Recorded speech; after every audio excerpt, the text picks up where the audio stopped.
Hey friends, happy Thursday, the 8th of June. It's nice to be with you. I'm Father Bill Hill, priest at Holy Spirit Catholic Community in Rock Springs, Wyoming.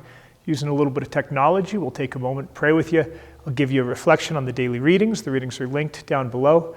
Click the link, read the readings prayerfully, slowly, meditatively, 2-3 times. Then turn off the screen. Spend some time with God before you move on to other things. Appreciate your prayers. The priests of the Diocese of Cheyenne are on retreat this week, and always appreciate your prayers for renewal and deepening in the Spirit. Additionally, want to invite you to a mini retreat for the parish, Sunday afternoon, 1 to 5. The theme is the Sacred Heart. Let Holly in the parish office know if you're going to come. Just a chance to go deeper in our prayer life and to pause and call to mind the goodness of God amidst all of the other good things that are happening in the summertime. Okay, we're working on the book of Tobit and the end of Mark's Gospel, the public ministry of Jesus in Mark's Gospel. Long reading yesterday from Tobit, long reading today from Tobit as well. We hear of how Tobiah is promised to his kinswoman Sarah according to the law of Moses, and then how they enter into marriage together. And what's noteworthy here is that they kneel down and pray on their wedding night. A nice pious reading. This is one that we use in weddings as well. I would point out, if you ever pay attention in the upper right, when you go to the bishop's website, you can see like chapter and verse, right? And sometimes we get a straight, 1 through 7 or something. You can see that today we've got like 3 chunks of chapters, 6 and 7 and 8 of the book of Tobit. So if you have some time, maybe you click and you read the other parts that didn't make it into the lectionary, that were omitted in order to keep us on a single thematic track.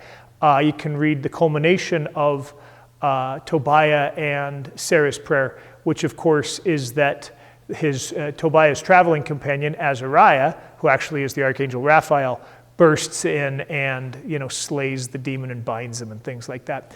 So it's going to be fairly dramatic right after this. And remember, that's part of the reason why Tobiah and Sarah are praying, is because Sarah has been married 7 times, and never have these marriages been consummated because this demon jumps out of the closet and kills her husbands on their marriage night.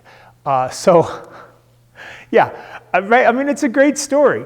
You can definitely appreciate that maybe they are praying with a little bit more fervor than anybody else, a little bit of a horror movie sort of a vibe, right?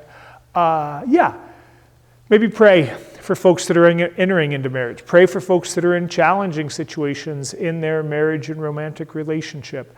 What is it that we need to raise in prayer to the Lord?